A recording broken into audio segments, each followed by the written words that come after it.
Bobagra Khor Agulino, Musangre Tishanabaga, Yapri Romka, Agurtala, AMC, Tangshala Agurtala, AMC 46 number Watni, Bakakti, Tima Mutai, Te Bufangbusa, Kaimong Tero Faye, Okok Shaka, Agurtala Municipal Corporation in Mior, Deepak Muzumdar. Agurtala AMC 46 number Watni, Hukbar Tangvitigni, Habanok, Te Chamong Go Downni, Unklogo Pokri Tongma Abo Shnamjaka, Amcheni Corporator Prosenjit Ludni, Te Fangbai, Shamong Bahino, Paika, Tangshala Abono Rukshoi Pokri Ganawat Tima Mutai, Relaika, Bufangbusa Kailekha, Arofai Banjaka, Agurtala Municipal Corporation in Mayor Deepak Muzumdar, MLA Minarani Sarkar Kacham MLA, Dr. Dilip Dash, Amcheni Corporator Prosenjit Lord Khoboi, MIC member Bapi Dash Te, Mark Fetni Chairman Obijit Dev Te Tongo Juda Juda Adong Rock, Oshalo Agurtala Municipal Corporation in Mayor Deepak Muzumdar, Kok Shatani Shaikh Narkha, Hasteo Hapang Te Agurtala AMC Slaijakma Yagulo Haste Ganangai Hamkrai Angi Tongo, Lamani Shimi Jengai,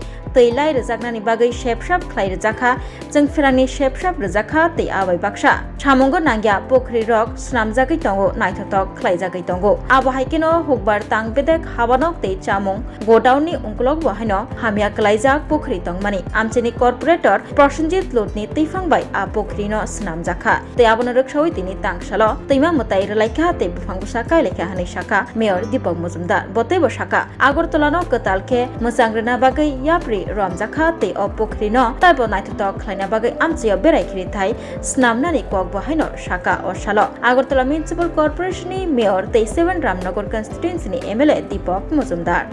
আমাদের আগরতলা পৌর নিগম আমাদের ভারতীয় জনতা পার্টির নেতৃত্বে গঠিত হওয়ার পর বিশেষ করে 2018 সরকার আসার পর সারা রাজ্যের উন্নয়নের সঙ্গে আগরতলা শহরের সার্বিক উন্নয়নের দিকে আমরা লক্ষ্য রেখে কাজ শুরু করেছিলাম। তখন আমাদের কাছে যে পরিত্যক্ত পুকুরগুলি ছিল, রাস্তাঘাট, নিকাশি ব্যবস্থা, আলো ব্যবস্থা, পাশাপাশি পরিত্যক্ত পুকুরগুলিকে সংস্কার করে তাদের ব্যবহারযোগ্য করে মানুষের কাছে সৌন্দর্যায়নের মাধ্যমে তুলে দেওয়ার কাজ আমরা হাতে নিয়েছিলাম। তো আগরতলা শহরে অনেকগুলি পরিত্যক্ত পুকুর অলরেডি আমরা কাজ শেষ করেছি এবং বিউটিফিকেশনের মাধ্যমে মানুষ ব্যবহারও করছে। আজকে আগরতলা পৌর নিগমের 46 নম্বর ওয়ার্ড অন্তর্গত আমাদের এগ্রিকালচার অফিস এবং ফুড গোডাউনের পিছনে যে পুকুরটা দীর্ঘদিন সংস্কার অভাবে ছিল, পরিবেশ এখানে বলবো যে নষ্ট হয়ে গিয়েছিল। যাই হোক, এই এলাকার মানুষের দাবি এবং প্রত্যাশা ছিল যে এই কাজটা করার জন্য আমাদের যিনি কর্পোরেটরও আমার সাথী প্রসেনজিৎ লুত মহোদয় উদ্যোগ গ্রহণ করেছেন। তো আজকে আমরা এখানে পরিদর্শনে এসেছি, খুব আনন্দিত যে পুকুরটা সংস্কার করা হয়েছে আগরতলা পৌর নিগমের পক্ষ থেকে। আমরা অমৃততে আমাদের এডিবি ফান্ডেও আমরা এটা প্রস্তাব রেখেছি, যদি আমরা এনএসি পেয়ে যাই আমরা আশা করব যে এই জায়গাটা একটা পার্ক, সুদৃশ্য পার্ক করা এবং পুকুরটাকে চারদিকে পার বাঁধিয়ে আলোর ব্যবস্থা করে যাতে এলাকার লোক বিভিন্ন ধর্মীয় বা অন্যান্য সামাজিক কাজে ব্যবহার করতে পারে সেদিকে লক্ষ্য রেখে আমরা কাজটা করব। তো আমি কর্পোরেটর প্রতিনিধিকে ধন্যবাদ জানাই। তো আমরা আগরতলা পৌর নিগম আগরতলা শহরকে নতুনভাবে সাজিয়ে তোলার চেষ্টা করছি সার্বিকভাব দিয়ে। তো আজকে এখানে মা গঙ্গা পুজোর আহ্বান করা হয়েছে, মা গঙ্গাকেও যেহেতু পুকুর সংস্কার করা হয়েছে, তো আমার আশা থাকবে মা গঙ্গার আশীর্বাদ আমরা সবাই সমস্ত পাপ যা আছে এই এলাকার সমস্ত আগে যেটা হয়েছিল সেগুলি সব দূষিত হয়ে নতুনভাবে আমাদের পৌর নিগমের যারা কর্পোরেটররা আছেন তারা দায়িত্বে কাজ করবেন। আমাদের সঙ্গে আমাদের বিধায়িকা মীনারানী সরকার মহোদয়া আছেন, আমাদের মার্কেটের চেয়ারম্যান অভিজিৎ দেব আছেন, আমাদের এগ্রিকালচার যিনি চেয়ারম্যান যিনি আছেন, প্রাক্তন মন্ত্রী জহর শাহ আছেন, আমাদের MIC মেম্বার বাপি দাস, আমাদের south zonal chairman Abhijit Mallick মহোদয়, আমাদের বিভিন্ন কর্পোরেটর সবিতা কর, অপবাদ্য এবং অঞ্জনা দাস সহ বাপি দাস সহ এবং এখানে যারা নেতৃবৃন্দরা প্রত্যেকেই এই এলাকার যারা এই পুকুর নিয়ে চিন্তা ভাবনা করেছিলেন, যারা উদ্যোগ গ্রহণ করেছিলেন, আমি প্রত্যেকেই আগরতলা শহরবাসীর পক্ষ থেকে অনেক অনেক ধন্যবাদ শুভেচ্ছা জানাই।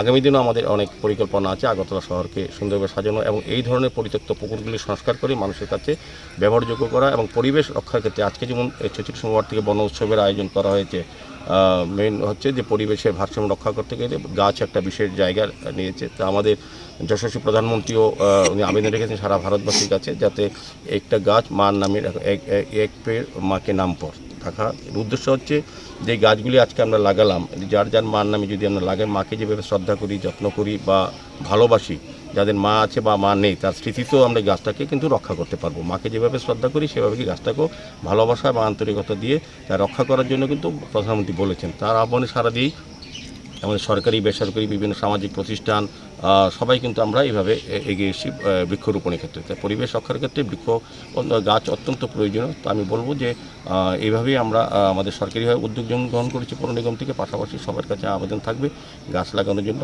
এবং পরিবেশকে নির্মল সুন্দর রাখার জন্য আমাদের যা যা একজন নাগরিক হিসেবে কর্তব্য সেটা করা উচিত।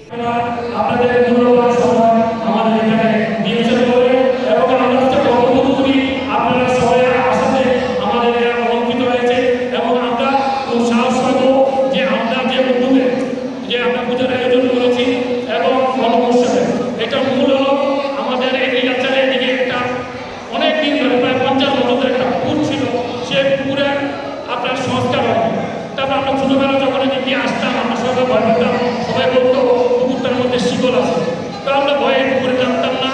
তারপরে দীর্ঘদিন এটা জঞ্জালমুক্ত হয়ে পড়েছিল। তো আমি এখানে ওয়ার্ডের কাউন্সিলর হওয়ার পরে যাতায়াত করতাম।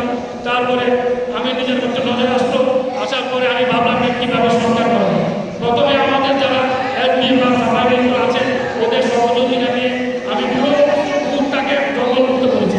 তারপর ভাবলাম কিছু জৈবিক করি, তারপর নিজের উদ্যোগে অন্যান্য সাহায্য নিয়ে আমি সেই ড্রেজিংটা করতে পেরেছি এবং এখন বর্তমানে 10 ফুটের মতো জল, বৃষ্টি জল এখানে আছে। তাছাড়া আমার ওয়ার্ডের পাশে একটা এগ্রিকালচার একটা পরিত্যক্ত জমি ছিল, সেই জমিটারও কিছুটা সংস্কার করে আমরা মেয়র স্যার আমাকে 8 দিনের জন্য ডলার দিয়েছিলেন। সেই ডলার দিয়ে আমি আমার যে পরিত্যক্ত জায়গাটা সেখানে একটা বাদ দিয়েছিলাম।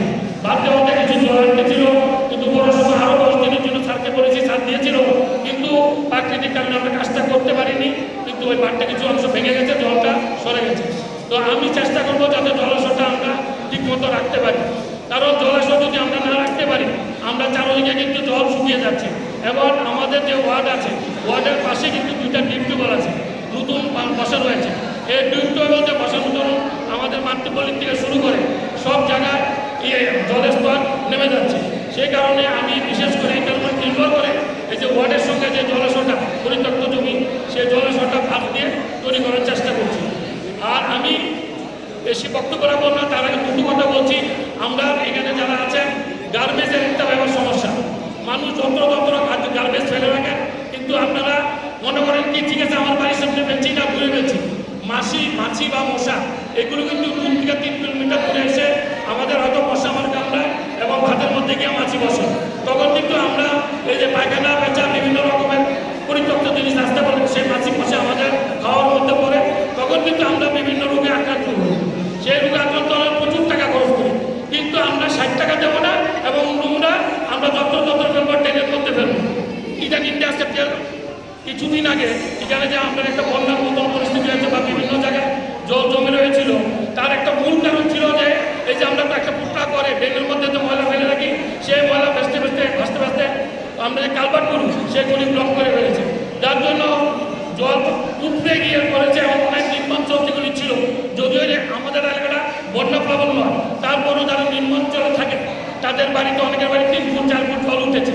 আমরা রাত্র 12:30টার থেকে প্রায় 1টা-1:30টা পর্যন্ত এখানে সবাই মিলে আমরা খোঁজ খবর নিয়েছি, কাছের পাশে গেছি। তা আমি আপনাদের কাছে অনুরোধ করবো